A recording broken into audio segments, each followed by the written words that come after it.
si aad iyo aad u naxariis daran mar saddexaadii xabad ku dhacday soddon qasnadii uu ku dhameeyay oo markaas bar loo duugal way suuf jooryaal suuf lagu gufay aba wuxuu dhintay anoo laba sano kala aba isoo habeen jikada oo saaxay hurdadii ay ku dhintay aba wuxuu kamid ahaa dadkii ku dhintay dagaalada ehli wadankeena ka dhacay 1990 qiyaastii waxaan qiyaasaa markaas inay ahayd 6 jir ilaa 7 jir meelahaas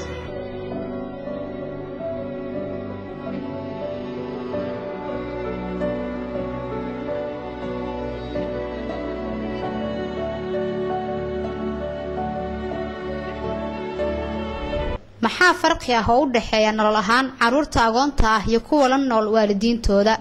cunuga markuu ku barbaaro beedkooda ama aabii hooyo wada joogo bulshada teeda qoyskooda uu ku dhex barbaaray iyo markii kuleejka cunuga la geeyo farqi weyn u dhaxeeyo maxay shareecadu ka qabtaa in la taageero ilmaha yar ee aabba la'aanta ah waxay ka tiri wanaag in lagu dhaqmo si fiican loo koriyo maalkooda loo xanaaneeyo caafimaadkooda waxbarashadooda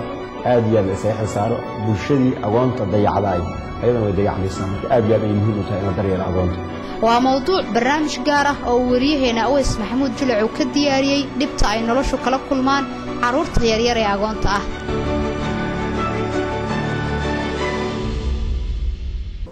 micnaha agoon waa marka ilmo yar aabbahood uu geeriyoodo sidaas ay nabadi dadka caruurta ugu magac daraan naaneysaha agoon Allah ayuu gargaar agoonta u gargaar Allah ayuu gargaar agoonta u gargaar Anatolia Educational Center waa xarun waxbarasho oo ku taala duleedka degmada Wadajir ee gobolka Banaadir waa goob leh dhismo bilic qurxoon waxa halkaas ku nool ku dhawaad 300 caruur agooman ah gudaha xarunta waxa ku yaalo fasalo loogu talagalay in caruurta wax lagu baro iyo goobo lagu cibaadeysto darjiiman iyo goobo loogu talagalay in caruurta ay ku akhristaan cashirada ay qaataan waxa ku yaalo goobo loogu talagalay in lagu cunteeyo iyo meelo ardayda waqtiyada fasaxa ay ku ciyaaraan sidoo kale waxa ku yaalo qolal loogu talagalay in caruurta agoonta ah ay seexdaan qol walba waxa yaalo sariir iyo qalab walba oo loogu talagalay in nolosha lagu maareeyo albaabada qolalka ay jiiftaan caruurta agoomada ah mid walba waxa ku qoran magacyada asxaabtii hore ee diinta ehelku ahaa maxay tahay sababta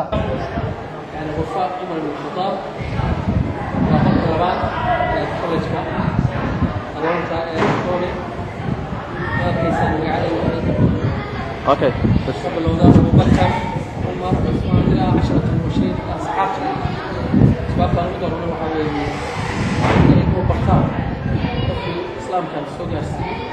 xaruntan waxaa dhismaheeda maalgeliyay hay'ad islaam ah oo fadhigeedu yahay dalka Turkiga waa subaxnimo axad ah saacaduna waa 7:30 daqiiqo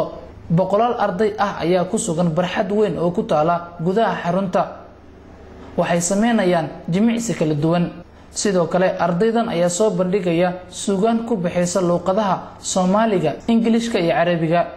arday aslubiya wanaagaba ku aastayay arday aslubiya wanaagaba ku aastayay ibtaladii dalkeenan heshiya kuwii agoomobay ibtaladii dalkeenan heshiya kuwii agoomobay kuwii soo aruuriya noobal galaye abaalkiina magudi kana waan ogsoonahaye abaalkiina magudi kana waan ogsoonahaye ilaahay idin bari jannada inaad ahaataan ilaahay idin bari jannada inaad ahaataan muuqaalka arday walba subaxan aad buu u wanaagsanaa wajiyadooda waxa ka muuqday diyaar garow waxbarasho arday walba oo agoon ah kuna nool xaruntan waxa uu toosaa subax walba isaga oo kaligiis ah caruurtan oo u badnaa kuwa aad u daayar ayaa waxyaabaha la baro waxa kamid ah maadooyinka asaasiga ah tarbiyada islaamka iyo quraanka kariimka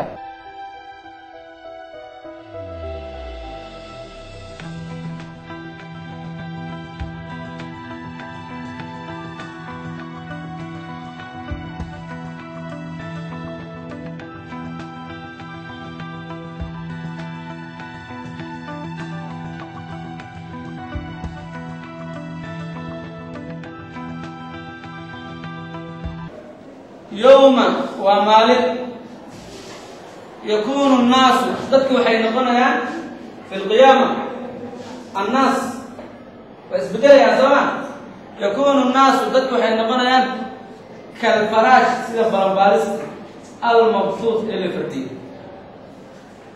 sida hadda aad ujeedo waxaan ku jirnaa xisada koowaad ee fasalka saddexaad maanta casharkan qaadaynin wuxuu ku hadlayaa tafsiir suurat alqaarica marka su-aashaada haddaan ka jawaabo oo ahayd maadada tarbiyada maxay faa'iido u leedahay ardada dhammaanteen waa wada ogsoonahay maadada tarbiyada waxay ka mid tahay maadooyinka asaasiga oo ardayga la rabo in diintiisa caqiidadiisa inuu qofka uu barto oo maadadan wax fara badan ku taraysaa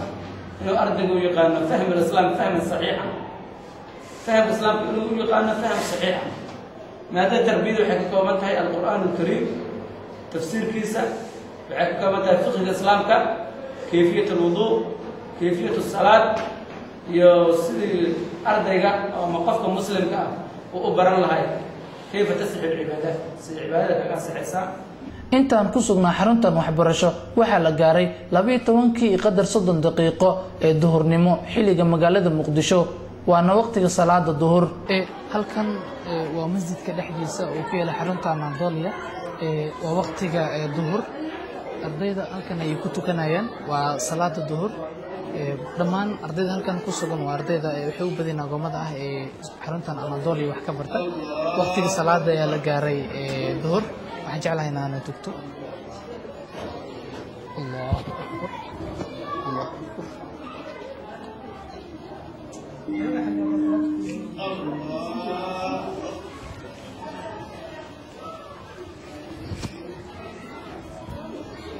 sidaas si la mid ah intaan ku sugnaa gudaha xaruntan waxbarasho waxaa la gaaray waqtigii qadada banaanka hore goob lagu cunteeyo ayaa dhammaan ardayda safaf dhaadheer la geliyay arday walba waxaa goob raashin bisil lagu bixiyo oo ku taala dhinaca bidix ee dhismaha xaruntan uu ka soo qaadanayay saxan uu ku jiro bariis baasto iyo cad hilib ah macallimiin loo diyaariyay tarbiyanta carruurtan ayaa ku sugnaa meel walba oo ka mid ah iskuulkan arday walba oo aqoon ah ee ku sugan xaruntan waxa uu ku qasban yahay inuu seexdo marka uu qadeeyo kadib muxuu Allah ku awaalmariyaa marka dadka hantida leh ee taageero noocan oo kala u fidiyaan ilmaha yar ee aqoonta ah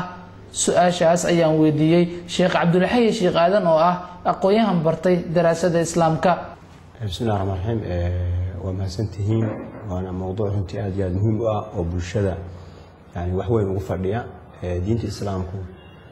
aqoonta in la daryeelo meel weyn ayay gaarsiisay aad iyo aadna yani isaga xil saartay aayado badan iyo axaadiis badan arrimahaas ka hadlayana waa ay jiraan waxa saas loo yeelayaan wax kale ma aha waxa ka bulshadu inay gacan qabato waliba gaar ahaan dadka jilicsan oo duruufuhu ay qabteen sida midna aqoonta oo kale marka diintu meel weyn ay kaga taalaa ilaahay subhanahu wa ta'ala quraanka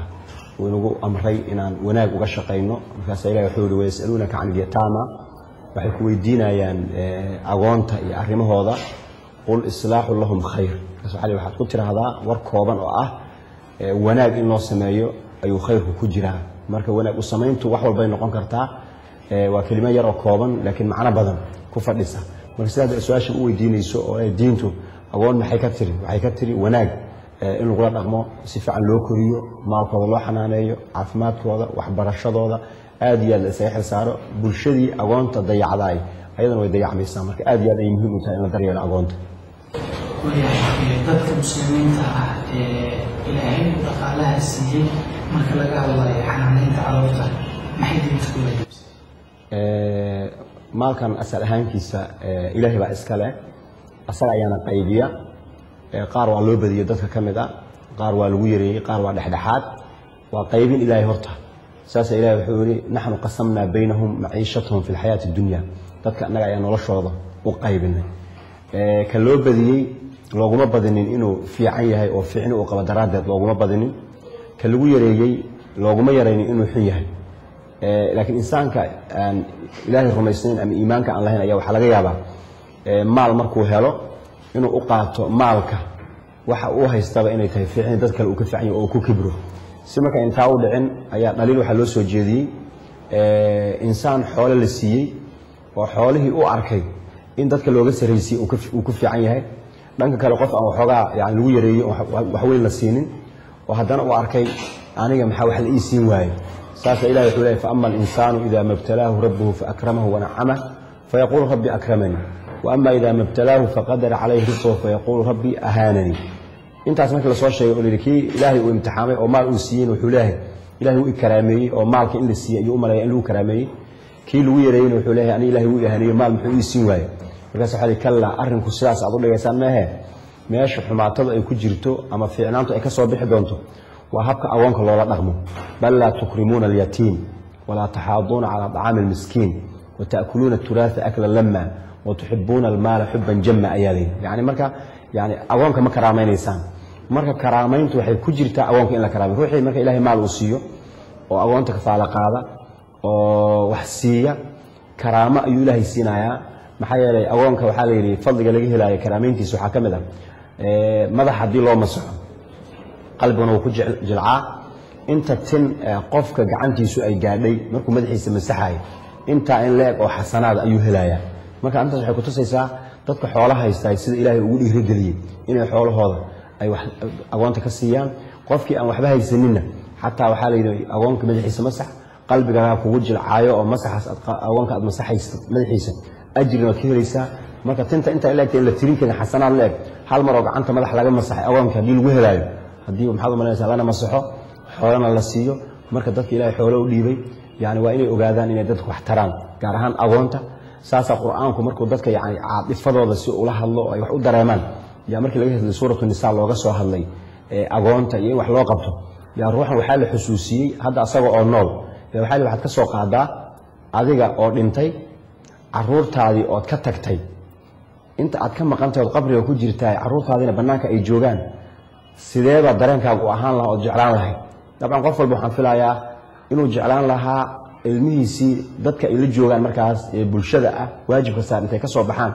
ilmihii in loo buuxiyo booskii aabbaha uu ka tagay waxaan gudaha xarunta Anadolia Educational Center kula kulmay caruur badan oo agoon ah waxaa ka mid ahaa Axmed Qadar Daawud Cali waxa uu dhigtaa fasalka labaad ee dugsiga sare waxa uu iga sheekeynayaa sida uu aabihiis u dhintay dhimashada aabihiis kadib waxa uu dareemay iyo moraal ahaan maanta sida uu yahay aabihii wuxuu dhintay 2005 wuxuuna ku dhintay si aad u naxariis daran wuxuuna ku dhintay gobolka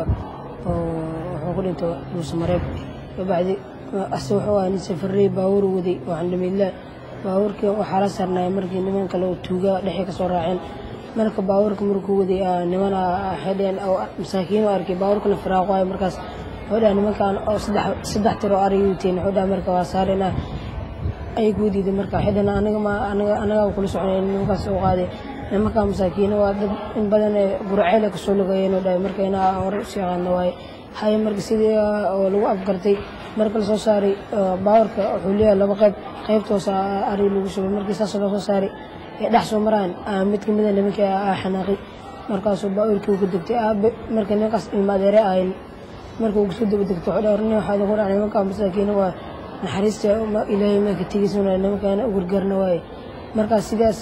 uu ka diiday marka nimanka qor uu watay xabad koowaad marka qoraa ku watay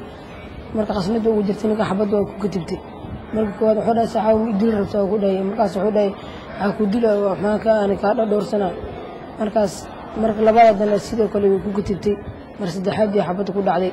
sodon qasnadii uu ku dhameeyay oo markaas bar loo duugal way suuf jooryaal oo suuf lagu gufay sida marka lagu wixii marka dambe sida lagu duu marka aniga laba maalin la soo sheegin maalin saddexaad anoo 6 sano jiraan loo soo sheegay oo badintay marka sidaas maalintaas waxa laga bilaabo aniga dad fiican oo na garab qaatameysan adeeradeena kuwana dalka dibadiisa jiran kuwana inta isku joogeen markaas wax si fiican oo dareelimaanaysan ilaa inta ka soo gaaro markaas waxbarashadeeda koowaad waxa ka bilaabay iskuulka Alfajr markaas sidaas waxa awal bareefta dhigi jiray Alfajr ama Alfajr soo dhiganay nasiibkii meeshaan ay soo baxday meeshaan nasiib weelo markii aan wax ka barto waxaa jiro caruur kale oo aad u daayar oo aan la kulmay sheekadan ayaana dhex martay. aabbaha uu dhintay in yar oo agoon baad maxaad jeceshahay inaad noqoto maxaa rajaynaysaa inaan nin jaamici noqdo oo dalkiisa wax u taro. maxaad ku gaaraysaa maxaad isleedahay oo ku gaari kartaa ama waxbarasho sii wado oo sii korso ardaynimadeeda. walaalaba kala dhashay iyagana mustaqbal bay doonayaan aabbaha uu dhintay marka waa inaad dadaashaa soo ma ii sheekee maxaa kugu yaab badnaa halkan ku aragtay waxyaabaha la yaab kale halkan ku aragtay maxaa kamid ah waxaa igu yaab badnaa ii sheeg waxyaaba ma arkin wax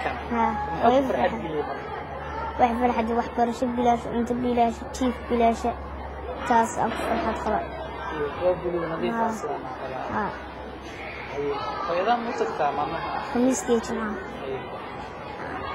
ka waran ina soo dhaweysaa goorma aadaama khamiista marka khamiista xaafadda aad tagto see walaalaha kuu soo dhaweeyaan iyagoo aan 4 maalin ka badan way xamxamba way kala tuurtaa soo dhaweeyaan ya daahir cali ifeen daahir barasho wanaagsan ana waysa lidhayaa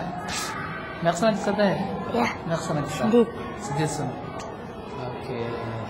ay waa ku sheekeenaa adna ii sheekeenaya ya bilaaway labadeen ya adi bilaw ya sheekada ruushada ha sheekada sheek sheek gaara iraashi wada irgisay maati waraabo yimid waxay ila agsaqni an tagsaqma irgu waa waraabi gaartu waxay inta ku baan kara kunta ku baan ku baan waxay jabin sagil sabah markii akasiis إذا صدق عوالم الجرجيس اللي على هذا وادر في الدير اللي على هذا وادر وحصل في دول يا مقيس دول بقي حاولت قالوا لي بركاز قال دول بقي جرت وأجل بركتها مقيس قال إيه تلاقي كي هو إيه يا الشكل خوشة وكاي شيء ولا شيء ولا سمعت نجي وإذا ما حد يلا ضيع ما يقعنوا كل الله يا ما يقعنوا كل الله وحقيقة رسول لما خير حوالي موعد شيء عبد الرحمن وإذا ما قعد ضيع هذه أبا ولا أنت ما هو قرمت أنت ما حد شيطان كذا أخر أباها بحق وانت ممكن تقول لي انت بحق وانت بحق أشقي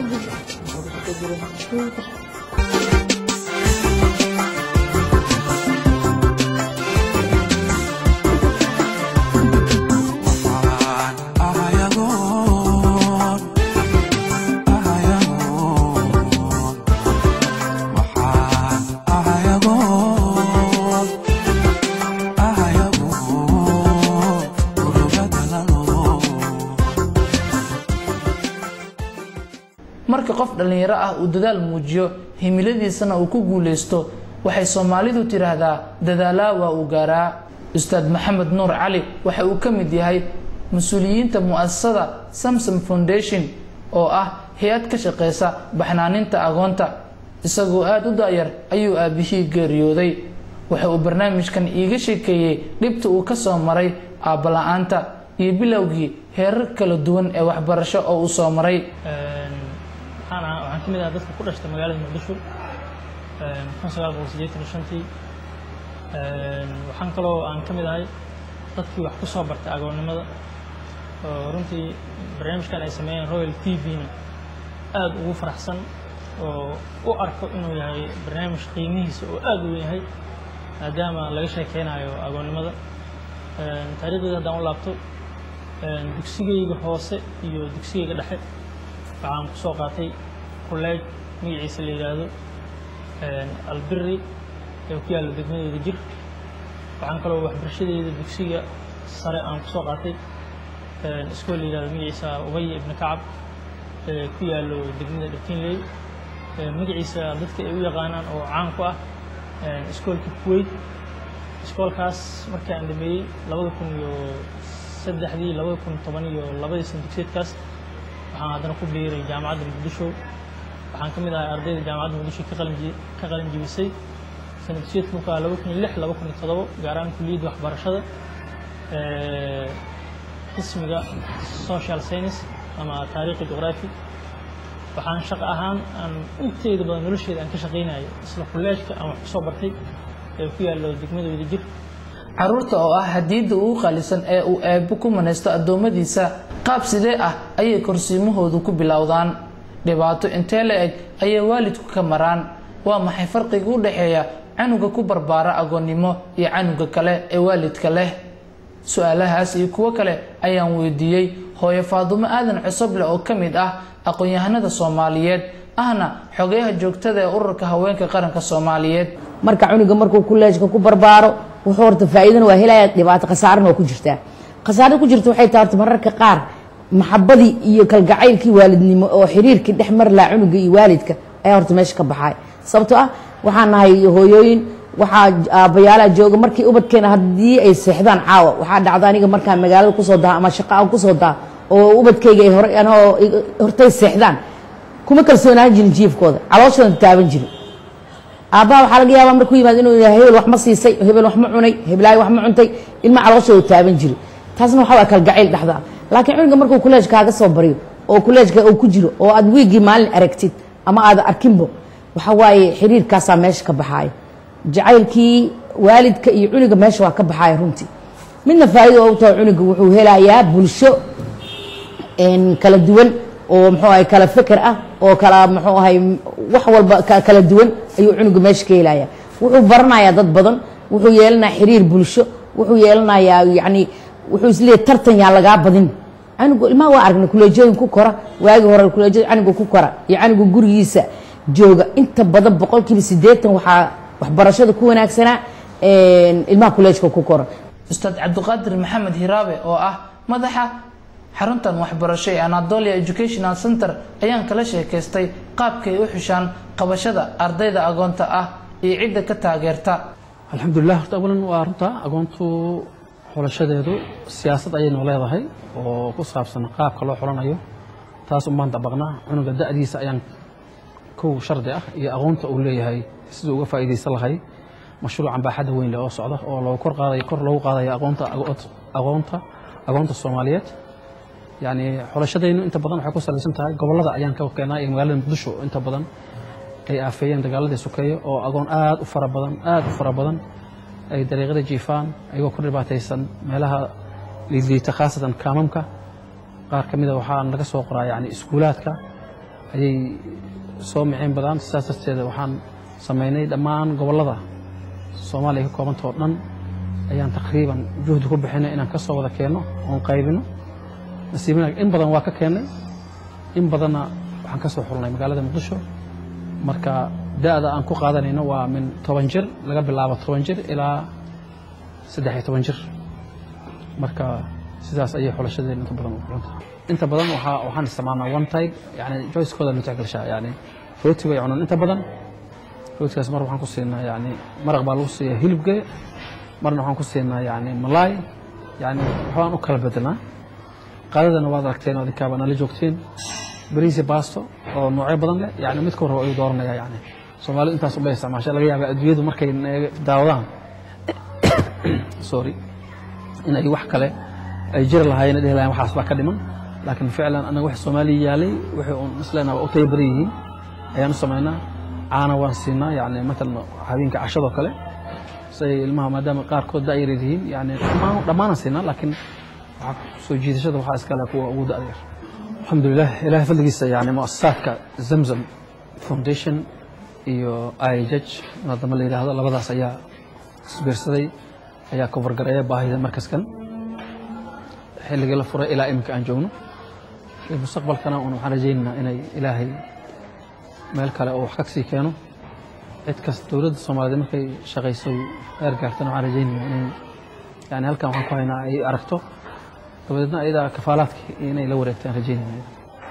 caruurta qaarkooda la sheekaysanay waxay sheegeen in ay aad ugu faraxsan yihiin nolosha halkan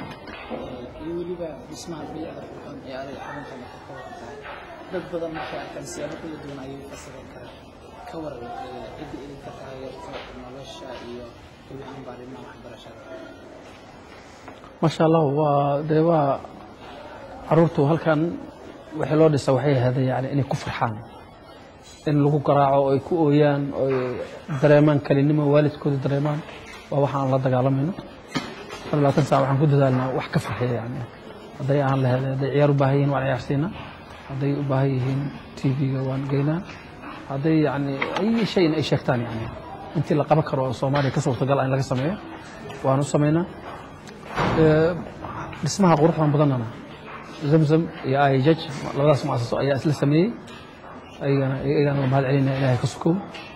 dalka Soomaaliya oo in ka badan 24 sano aysan ka jirin dawlad shaqeysa ayaa waxa ka dhacay dagaalo sokeeye kuwaas oo sababay in caruur badan ay agoontoobaan arintaas ayaa keentay in dawladaha Sacuudiga, Turkiga, Qatar, Cumaan, Kuwait iyo kuwa kale oo badan ay garab istaagaan caruur badan oo Soomaali ah oo sanad walba ku agoontooba dhibaatooyinka ka dhaca dalka Soomaaliya daawadayaal intaas ayaan ku soo afmeerayaa barnaamijkii gaarka ahaa aynu kaga hadlaynay dhibta ay noloshu kala kulmaan dhalaanka agoonta ah diyaarinta barnaamijkan waxaa gacan iigu siiyey dhammaanba asxaabta Royal TV ee xarunta Muqdisho dhinaca kaamirada waxa uu ahaa Nuur Maxamed Bare Abbas Cabdi Xaashi ayaa farsameeyay anigoo Aweys Maxamuud Jilco ah ayaa idinla socodsiinayay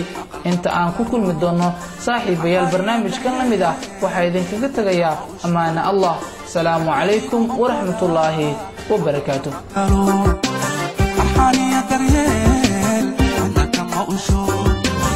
إلى أو ذنبان يا أبويا يا إلى أو ذنبان يا أبويا يا